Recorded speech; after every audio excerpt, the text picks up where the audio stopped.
Buenos días, amigos. Soy el licenciado Carlos Pimentel para continuar con el curso Historia de México por licenciado Carlos Pimentel. De hecho, ya vimos las primeras 12 elecciones más las 62. O sea, hemos visto 14 elecciones. Pero voy a reiniciar algo muy importante para entender toda la historia de México, que se llama lección inicio, las 62 transformaciones de México, porque han sido cada una de esas transformaciones o etapas ha sido muy importante para la vida nacional.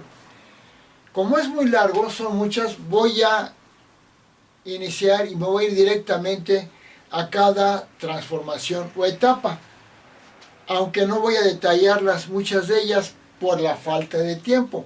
Cuando dé la lección correspondiente a la transformación 42, ahí se dedico toda una lección de 20 minutos o media hora a hablar de esa etapa o transformación. Vamos a empezar. Número 1. Nomadismo.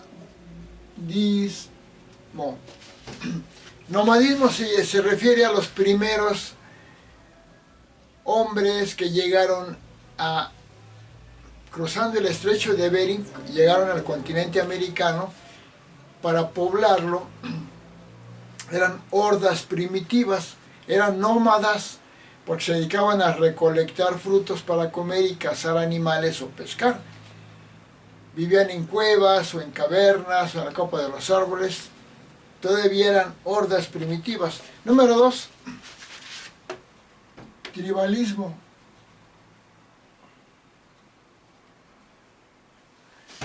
Esto ya lo vimos en las lecciones anteriores, desde la 1 hasta la 12. Tribalismo se refiere a las primeras aldeas estables sedentarias. De estos que fueron nómadas, ya viven en aldeas estables, que por ser aldeas estables basadas en la siembra o futura agricultura o pastoreo o futura ganadería, se establecen en un lugar y ya se hacen aldeas estables, que son las primeras tribus. Número 3. Prehispania.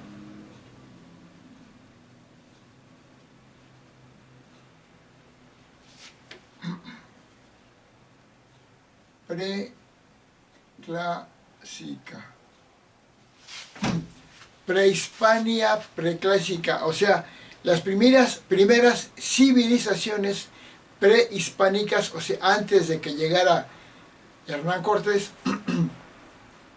antes de que llegara a España, prehispánicas en la etapa preclásica, que fueron básicamente la civilización olmeca, la zapoteca, la maya, tlatilco, cuicuilco.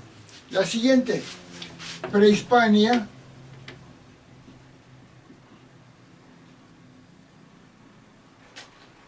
Hispania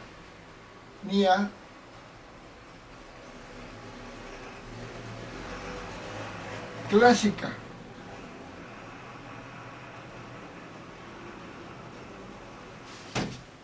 La prehispania clásica son las civilizaciones también prehispánicas en la época clásica, que fueron básicamente la teotihuacana, en la anterior se olvidó decir la totonaca, la teotihuacana, la chichimeca, la mixteca, todavía la totonaca y otras.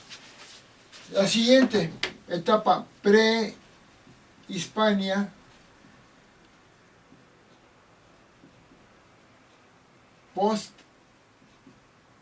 postclásica.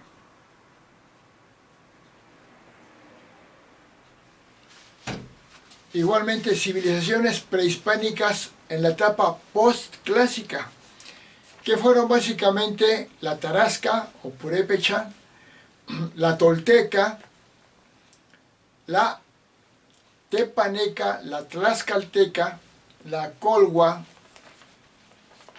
y básicamente en la que más nos basamos para toda esta historia, la civilización azteca o mexica. Siguiente etapa.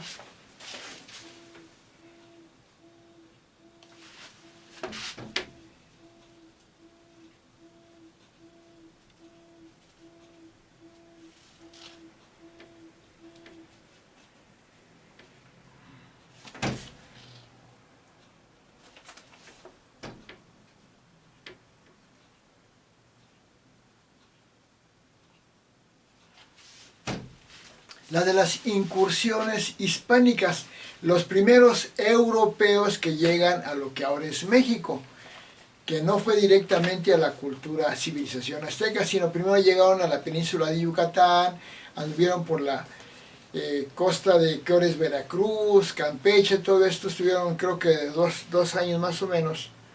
Como ahorita bueno, en otra clase ya lo vimos. Siguiente. La siguiente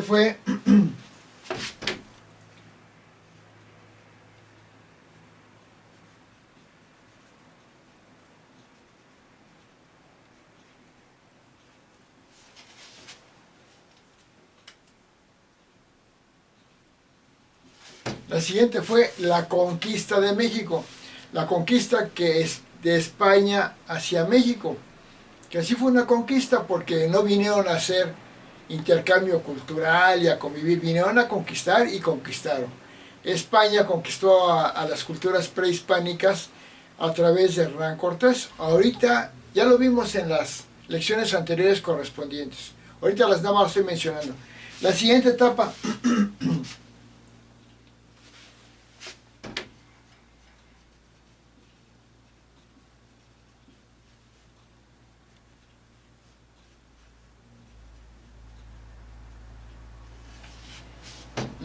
es Imperio de Hernán Cortés, el español que vino a conquistar pues, a la cultura prehispánica, a México, porque fue una etapa donde fue un imperio de él, aunque era una colonia de España, pero aún así fue un imperio de él. Siguiente.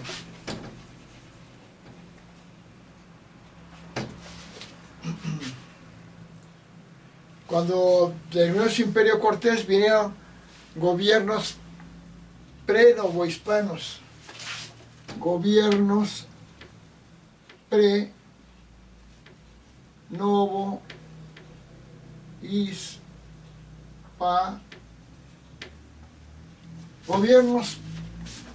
gobiernos pre-novohispanos, antes de ser la Nueva España ya oficialmente establecida.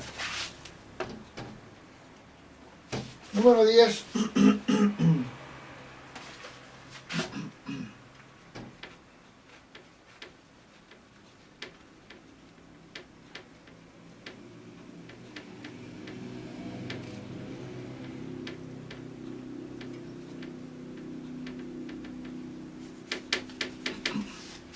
Siguiente fue la evangelización cristiana de la religión cristiana de Cristo católica, pero a través de la Virgen de Guadalupe, la evangelización guadalupana. Siguiente.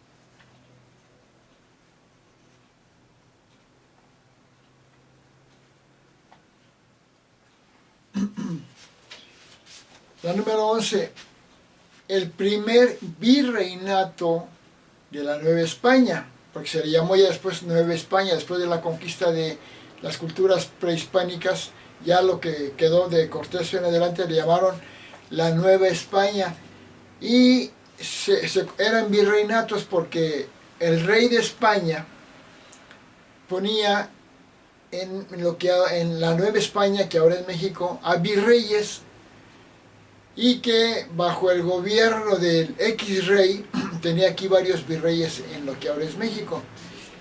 Fue el primer virreinato, siendo rey de España Carlos I, Y así nos vamos hasta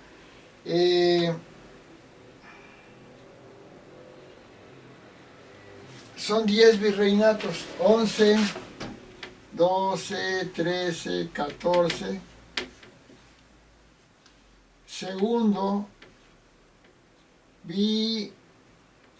virreinato, tercer virreinato, cuarto virreinato, quinto virreinato.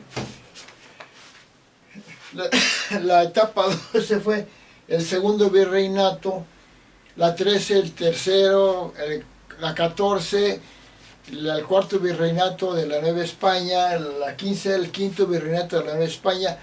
En cada uno de esos cambia, ya era otro el rey de España. Primero fue Carlos I, luego fue Felipe II, luego Felipe III, luego Felipe IV, luego Carlos II, Felipe V, Fernando VI, Carlos III, Carlos IV, Fernando VII. Entonces llegamos hasta la 20. Seguimos con los virreinatos.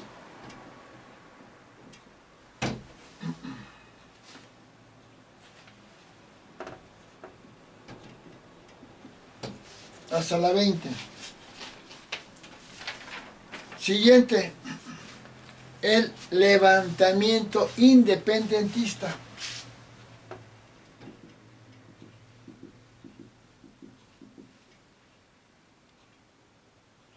Levantamiento independentista.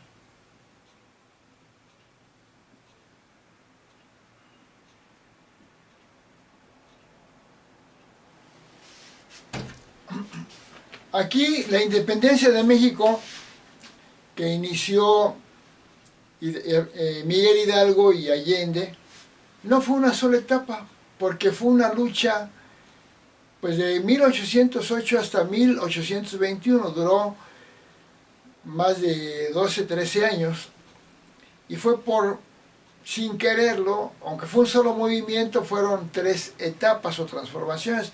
La primera fue el levantamiento independentista, movido por los criollos inconformes de la Nueva España, y con el inicio de Miguel Hidalgo, con el grito de Dolores, el inicio de la independencia. Matan a Hidalgo, a Allende, a casi todos, y luego viene la etapa de la resistencia insurgente.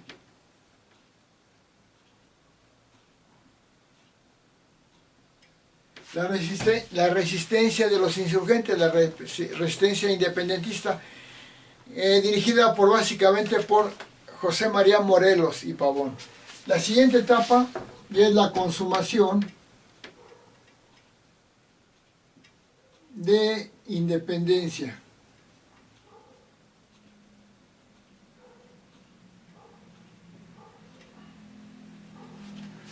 La consumación de la independencia, que la llevan a cabo Vicente Guerrero junto con Agustín de Iturbide.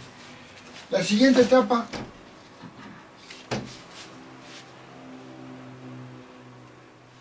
una vez que se logró la independencia, no nada más quedó ahí, hubo unas regencias de gobierno post-independientes, gobiernos post-independientes,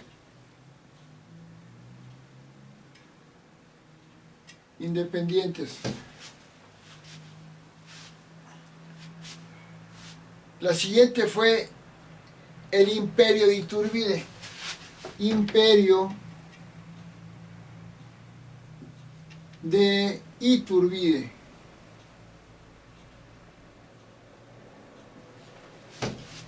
Porque no nada más fue la independencia fue unas etapas.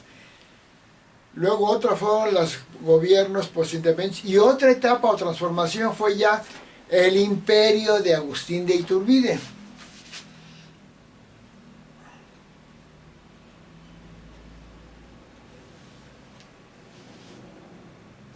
Y en esas etapas hubo una cosa muy trascendente, que fue La Nueva España llegaba desde California, arriba, lo que ahora Estados Unidos, llegaba hasta el país de Honduras. Todo eso era la Nueva España, pero en la siguiente etapa fue la separación de las provincias centroamericanas. Separación de Centroamérica.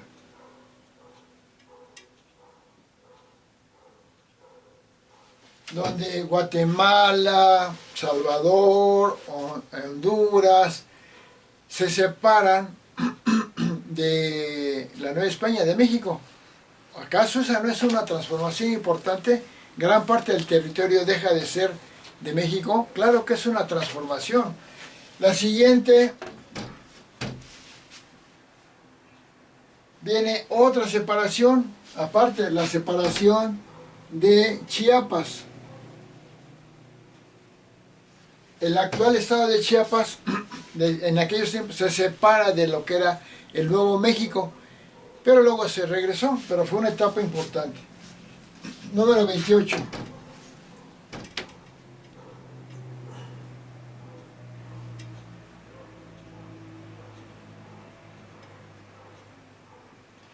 Hubo un gobierno provisional en lo que era el Nuevo México independiente, y se llegaba a otra etapa que fue, la siguiente fue la República Federal.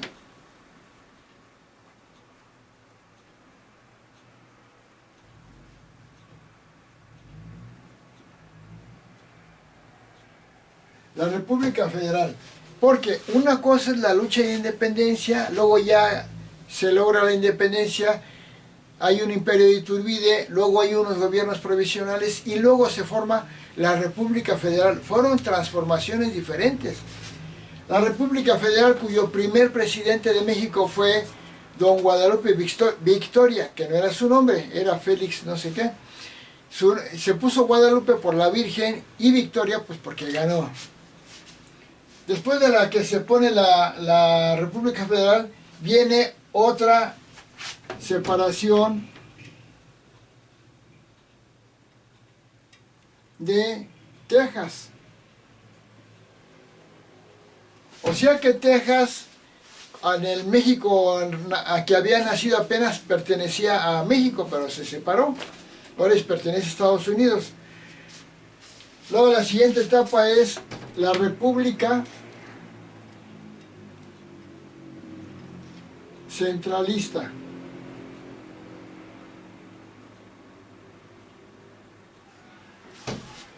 Una es República Federal, que cada estado tiene su propia autonomía relativa, y otra es la República Centralista, donde todo, desde el gobierno de la capital, todo está regido por el centralismo, son las dictaduras. Vino otra etapa notoria, la separación de Yucatán. También el actual estado de Yucatán se separa de lo que es México, luego ya regresa.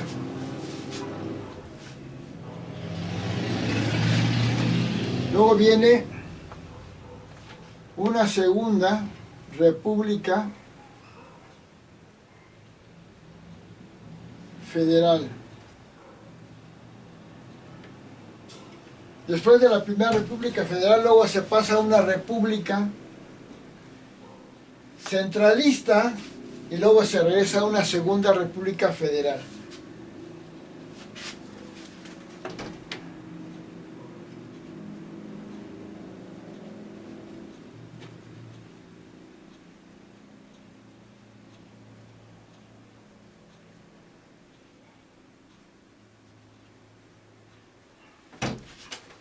Etapa número transformación 34, hay una intervención americana en México. ¿Por qué? Porque México tenía una deuda económica muy grande con Estados Unidos y se negó a pagar o no pudo pagar México. Entonces le exigió a Estados Unidos el pago, entonces entraron en guerra y pues ganó Estados Unidos, pero inició por una deuda que tenía México con Estados Unidos, no fue nada más así porque sí. Y en esa guerra pues era ya más poderoso Estados Unidos, le gana a México. Y en la etapa siguiente, aquí fue la célebre batalla de los niños héroes en el castillo de Chapultepec, en la etapa 34. En la etapa 35 se hacen los tratados de Guadalupe Hidalgo. Los tratados de Guadalupe Hidalgo, donde ya con esos tratados Estados Unidos se queda con una gran cantidad de territorio que era de México, como el estado de California, Nevada, Utah, Nuevo México, y México pierde una gran parte de su territorio.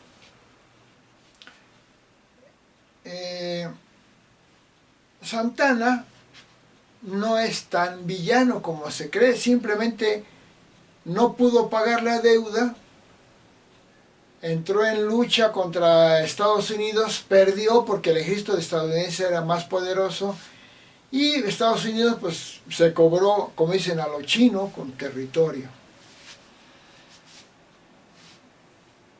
Pero hizo mal Santana porque para evitar más deterioro acabó vendiendo gran parte de México. Una vez que ya pasó esto, Santa Anna establece una dictadura, la dictadura santanista. Dictadura santanista. Pues ya lo veremos en la lección correspondiente. Que era centralista, Santana quería dirigir desde el centro todo. La siguiente etapa es la República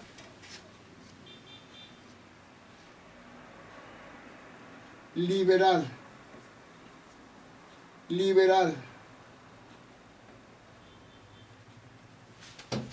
Se sale de la República Centralista y entramos a la República Liberal. Con Carrera, de la Vega, Álvarez y sobre todo con Montfort, donde se crea la Constitución de 1857. Después de la República Federal se hace la etapa de las leyes de reforma. Las leyes de reforma. Las leyes de reforma que las inicia el presidente Álvarez y junto con Benito Juárez se concluyen las leyes de reforma. Después de esta etapa viene la etapa 39, en la cual el conflicto entre liberales y conservadores, los liberales dirigidos por Benito Juárez y los conservadores a través de Zuluaga, Pezuela, Miramón. Hay dos presidencias, la de Juárez que se va a Veracruz, desde ahí es el presidente, pero el gobierno oficial, la presidencia oficial, supuestamente era de los conservadores de Zuluaga, luego de Pezuela, luego de Miramón cada 2 años. Eso le llamamos bipresidencialismo. Bipresidencialismo. Porque bi quiere decir dos presidentes, bipresidencialismo. Número 40. En la número 40 llega la intervención francesa.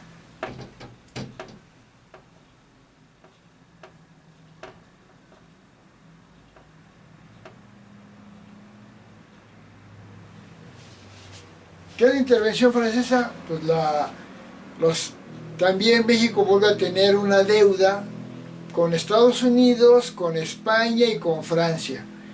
Llegan a un acuerdo México con Estados Unidos y con España y ya no hay problema, pero Francia no acepta el acuerdo y exige el pago, y a cambio de eso invade a México, la invasión francesa,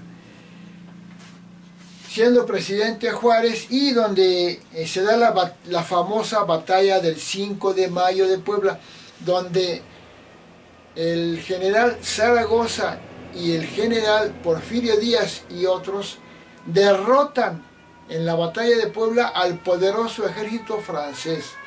Y la batalla de Puebla es célebre en México porque se derrotó al ejército más poderoso del mundo en ese momento, que era el francés. Sin embargo, en la etapa 41, finalmente, pues Francia se impone, y impone a un presidente, a un gobernante, Francia, que no es francés, sino que es de Austria, impone a Maximiliano de Habsburgo, creando el imperio de Maximiliano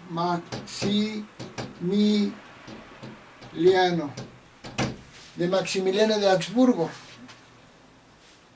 que él manda a construir el castillo de Chapultepec. En la etapa número 42, finalmente el gobierno de Juárez, juarista mexicano, derrota a Maximiliano, es fusilado Maximiliano, creo que en el Monte de las Cruces, y se impone el gobierno juarista. Gobierno juarista.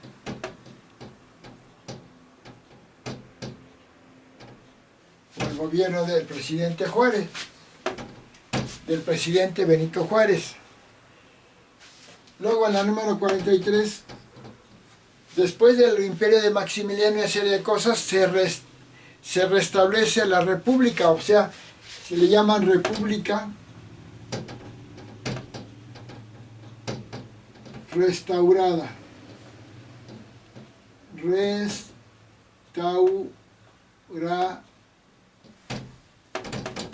República restaurada, es una etapa importante de México. Luego en la número 44, el héroe Porfirio Díaz, que es un héroe en la batalla contra los franceses, pues finalmente empieza en la parte política y establece un gobierno de más de 30 años. Porfirio Díaz, que le llaman el Porfiriato.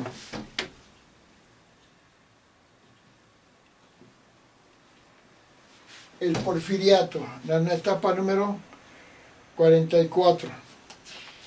Todas son etapas relevantes de México, son transformaciones. No fue un acontecimiento pequeño, cada uno fue importante. El Porfiriato lleva 30 años y Porfirio ya se iba a ir, ya iba a entregar, pero bueno, aprovecha Francisco I. Madero para hacerse notar, para adquirir el poder, y él crea una revolución que le llamo revolución antirreeleccionista, más bien por una ambición de poder, aprovechando que el otro lleva muchos años, pero se ve una ambición de poder. Por lo tanto es una revolución básicamente antirreeleccionista. La etapa 45 es la revolución antirreeleccionista. Y digo que es innecesaria porque ya se iba del poder Porfirio Díaz, ya se iba. Pero al ver el movimiento y la lucha de ambiciones personales, pues Porfirio Díaz se quedó un poquito más y es cuando se da pero ya se iba, nada más se quedó un poquito más por el ver el movimiento y que no quería un país en conflicto. Sin embargo, Madero, que lo consideran un héroe, pues para mí no fue un héroe, fue un villano porque creó una guerra de las más sanguinarias del mundo, la Revolución Mexicana, que después de las grandes guerras como la Segunda Guerra Mundial, la Primera Guerra Mundial y una que otra, fue de las más sanguinarias. Entonces, para mí no es ni apóstol de la democracia, no un héroe. Más bien fue un hombre que creó muerte y guerra, aunque tenía sus razones, pero para mí no fue un buen personaje. Y se demuestra que cuando ya gana Madero y se va Porfirio Díaz y se queda en el poder,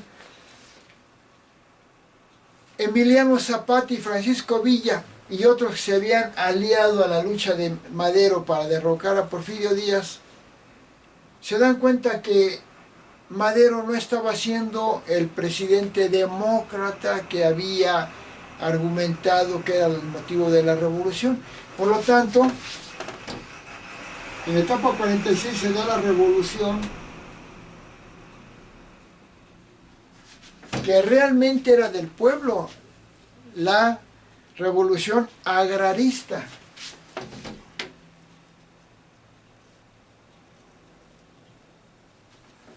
Encabezada por Emiliano Zapata, básicamente apoyado con Villa. Y Zapata y Villa le hacen la guerra a Madero a través de los generales de Madero como Victoriano Huerta y Venustiano Carranza. Pero ahí se demuestra que Madero no era lo que decía cuando inició la revolución. La número 47, pues Huerta le da un golpe de estado y mata a Madero. Pero luego Carranza sigue en la lucha contra los agraristas e inclusive contra Huerta, que es lo que llaman la revolución constitucionalista.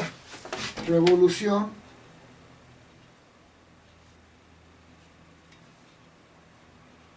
constitucionalista, porque establece la Constitución de 1917.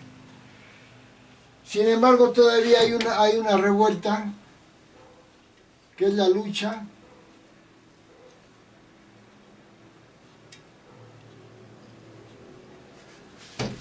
de Álvaro Obregón, la lucha obregonista. O sea que la revolución no fue un movimiento, fueron muchos. Era como un pleito de perros, todos contra todos. La siguiente etapa, ya cuando Obregón gana y se convierte en presidente, lo sustituye después Plutarco Elías Calles en la etapa que se llama, yo llamo, el callismo. De Plutarco Elías Calles. Y estando Calles en el gobierno, Calles está contra la Iglesia de Cristo y genera la llamada cristiada, la cristiada o la lucha cristera. La lucha cristera, donde mueren muchos sacerdotes que defienden la fe de Cristo, porque Plutarco Elías Calles quería desaparecer a la Iglesia de Cristo, de la Iglesia Católica, y pues el pueblo fervoroso, creyente en Jesucristo, de la religión católica, pues no se dejó, y los sacerdotes tampoco. De ahí que los mártires, sacerdotes mártires cristianos, que estuvieron defendiendo su fe, y que eran perseguidos y fueron asesinados, ya hace unos años, hace varios años, Juan Pablo II los convierte en santos a los sacerdotes o mártires cristeros, encabezados por, quién sabe qué, de Magallanes, ese se llamaba. La etapa número 51,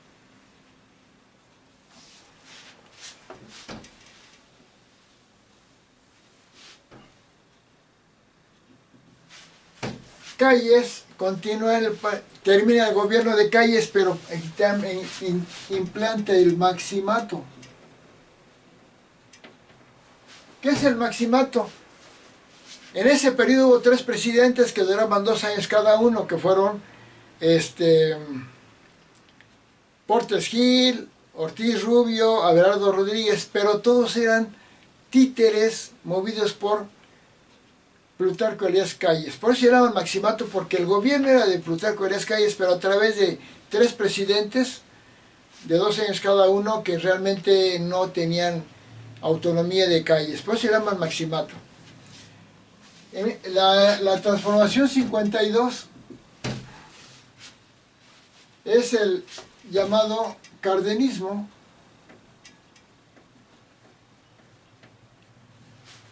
con Lázaro Cárdenas del Río, que trata de continuar los ideales de la revolución con unas ideas de un socialismo nacionalista. La siguiente, de todo lo voy a explicar después, la siguiente etapa, pero ahí se estanca la economía con Cárdenas, porque el socialismo tiene buenos ideales, pero estanca la economía, no hay progreso, no hay desarrollo científico casi, ni progreso. Por el afán de igualdad se coarta la libertad, y sin libertad no puede haber generación de empresas ni de industrias. Entonces viene el movimiento que se llama capitalismo progresista. Capitalismo progresista. En este capitalismo progresista, que inicia más o menos Ávila Camacho, pero el que le da un fuerte auge es el presidente Miguel Alemán. En el cardenismo se establecen los sexenios, o sea, los gobiernos de 6 años. Y han sido muchos, desde aquí ya son propiamente priistas. Era PNR, Nacional Revolucionario, pero ya con Ávila Camacho se convierte en el PRI. Este capitalismo progresismo tiene a dos, esa etapa a dos presidentes, a Ávila Camacho y a Miguel Alemán. A Ávila Camacho le toca lo de la guerra, Segunda Guerra Mundial. Bueno, pero Miguel Alemán es el gran impulsor de la economía, ha sido el mejor presidente que logró un desarrollo tremendo en la industria, en la tecnología, en el progreso económico de México. Excelente, con él se hizo un gran avance en México. Luego de Camacho y Miguel Alemán viene como un cambio nuevamente. Hubo una alternancia entre ideas socialistas con ideas capitalistas y socialistas capitalistas. Entonces viene el cambio en la etapa 54 con una especie de humanismo diplomático, que tratan de ser no tan progresistas, un poco más socialistas, pero las características de López Mateos, primero Ruiz Cortines y López Mateos es el presidente más humanista que hay, y también muy diplomático. Entonces se le llama humanismo diplomático, la etapa del humanismo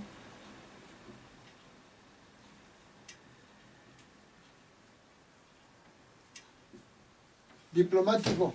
López Mateos fue el más diplomático, el que estableció más contacto con más países en el mundo para relacionarlos con México en el progreso. Luego viene la etapa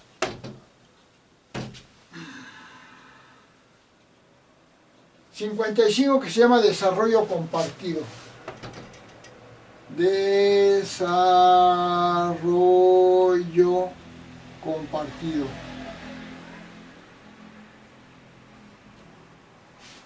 Con presidentes como Díaz Ordaz y Luis Echeverría. Luego viene la etapa de 56, crecimiento.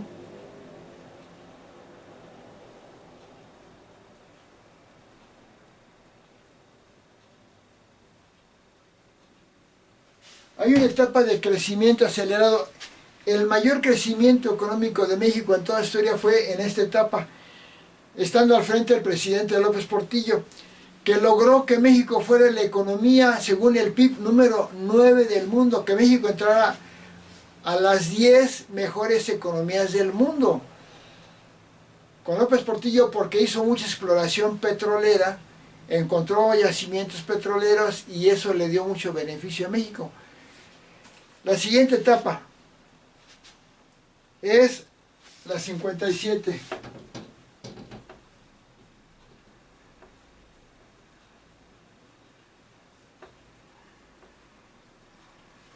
La etapa de la renovación moral, con el presidente Miguel de la Madrid, que, como dije, había una alternancia, ideas medio socialista, capitalista, y aquí otra vez da una especie de cambio, tendencia un poco socialista. La renovación moral que impulsa Miguel de la Madrid, que sí hubo una renovación moral. Yo lo viví y yo vi cómo muchas cosas que eran mucho fraude, mucha corrupción, sí se corrigió bastante, ¿eh? Bastante. Yo vi muchos cambios. Sí hubo una renovación moral de la ciudad. Desafortunadamente Miguel de la Madrid sufrió, su gobierno, el terremoto de la Ciudad de México, que hizo pérdidas económicas multimillonarias. Bueno, luego seguimos con ese punto. Luego de la renovación moral llegó el 58, el neoliberalismo. El neoliberalismo es otra vuelta al capitalismo. En el neoliberalismo fue básicamente en el gobierno de Carlos Salinas de Gortari, una etapa de gran desarrollo económico de México. Salinas de Gortari creció en el PIB hasta el 7%, que es altísimo. López Portillo había crecido al 9%, algo increíble que no se da en el mundo casi.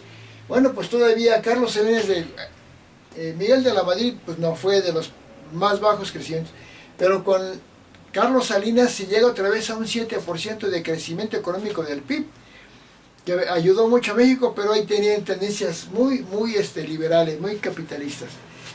Pero fue benéfico para México. Ahí se estableció el Tratado de Libre Comercio con América del Norte, el Telecán, que ahora se le llama TEMEC.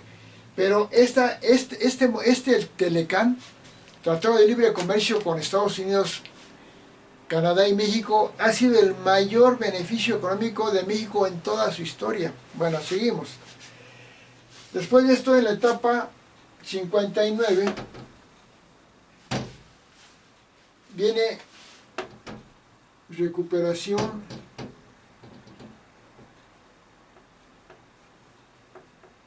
económica.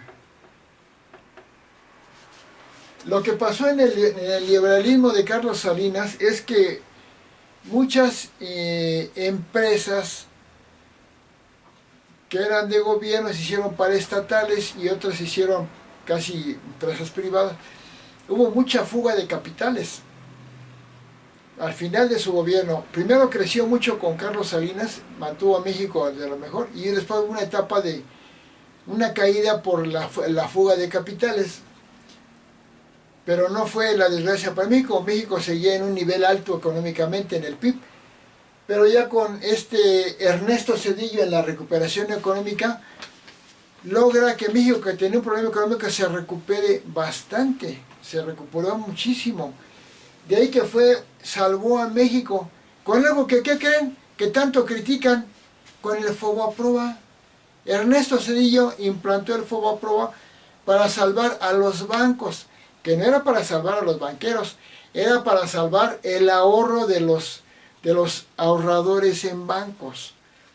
Fue una muy buena medida que critican muchísimo, porque estos gobiernos de Obrador critica todo, pero fue una excelente medida que ayudó a México, salvó a México del desastre económico.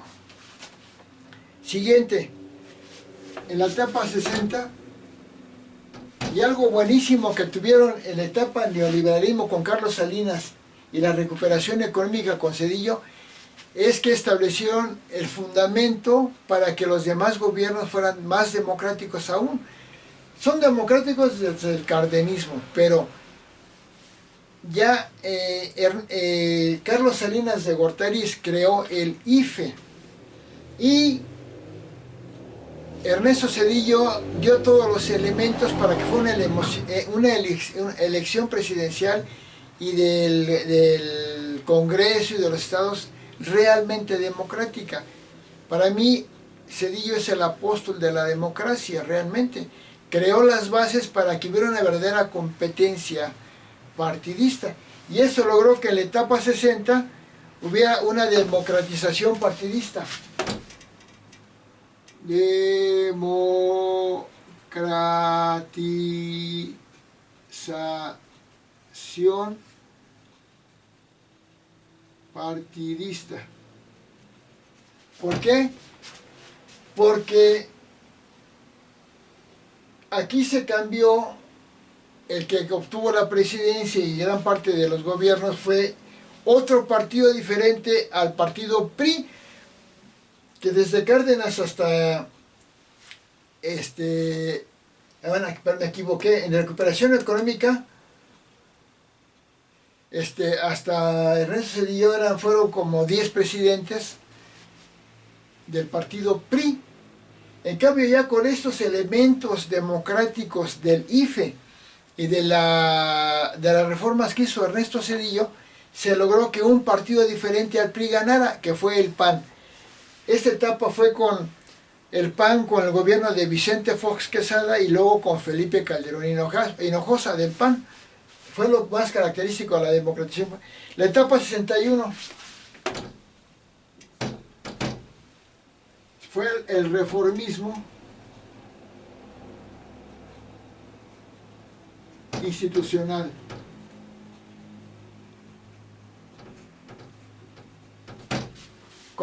Con Enrique Peña Nieto en la etapa 61 hubo un reformismo institucional, hizo muchas reformas para corregir y establecer nuevas reformas institucionales para que le dieran más garantías al país. Hubo muchas reformas benéficas, empezando porque Enrique Peña Nieto hizo un pacto por México, en la cual trabajó con todos los partidos de la oposición y los oficiales para hacer un pacto que ayudara a México. Y hasta la primera mitad del gobierno de Enrique Peña Nieto, México iba bien. Y no, en México, los mexicanos no captaban corrupción. Pero en la siguiente etapa que viene, hubo un personaje que se llama López Obrador, que se dedicó a hacer una campaña intensísima para decir que todos eran corruptos y tratar de poner al PRI y al PAN y a Peña Nieto como corruptísimo, cosa que fue una campaña que hizo y le dio resultado. Pero antes, en la primera mitad de Peña Nieto, no había esa noción en el pueblo, la gente no pensaba que el problema mayor de México fuera la corrupción. De 10 índices estaba como en sexto, quinto lugar la idea de la corrupción.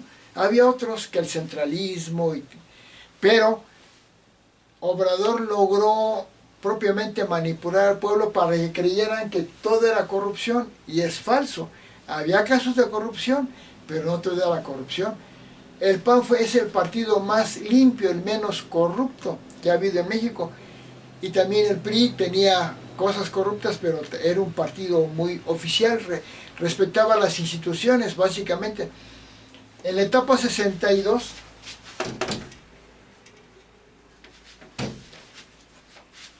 aquí, como digo, capitalismo, socialismo, capitalismo, socialismo, capitalismo, socialismo, capitalismo, aquí especie de mixto, socialismo, hasta que llega López Portillo y su gobierno, yo le llamo narcodictadura comunista. Narcodictadura comunista. Que la 62 transformación, no es la cuarta transformación, ya vimos todas las que hay. La 62 transformación, la del gobierno de López Obrador, en la presidencia, le llamo narcodictadura comunista porque es obvio, comprobado, que se asoció a los delincuentes y a las bandas del crimen organizado. Con ellos de la mano gobernó, implantó la delincuencia y el crimen organizado en todo el país. Lo hizo una dictadura porque sometió completamente al poder legislativo, que no tenían realmente una autonomía, y acabó imponiendo una reforma al poder judicial que ya había sometido, ya era una dictadura, pero que acabó de implantarla cuando hace una reforma al poder judicial en la cual los jueces ya no van a ser autónomos, van a ser simplemente servidores del partido Morena, del partido de Obrador. Y comunista porque Obrador llegó al gobierno a destruir todo, destruyó todas las instituciones que pudo. 120 fideicomisos, ONGs, toda la institucionalidad que para México es necesaria la vino a destruir por un afán de venganza, porque es una persona maligna, López Obrador, y terriblemente vengativo. Entonces, un gobierno que regala dinero, que es bueno porque las puso Vicente Fox en todo el país, del PAN, pero bajo el pretexto de regalar dinero y abusar de los medios de comunicación diciendo a Obrador que ellos son los correctos y los buenos, y todos los demás que no son su gobierno, todos eran corruptos, y de lo peor hizo que la gente creyera eso. Entonces, con eso logró implantar una dictadura suave, como quien dice, a través de el proceso electoral, pero fue un robo de todo lo que ha hecho. Entonces, comunista, porque destruyó todas las instituciones que él dice que son capitalistas, neoliberales, pero son necesarias, y son aliados al Foro de Sao Paulo. El partido de Morena y el antiguo PRD eran del Foro de Sao Paulo, en la cual es un grupo que hay en América Latina para implantar dictaduras comunistas, y Obrador y Sheinbaum son pertenecientes al foro y sí implantaron un comunismo que va agarrando fuerza y una narcodictadura. Lo veremos después. Amigos, fue larguísima esta clase. Muchas gracias.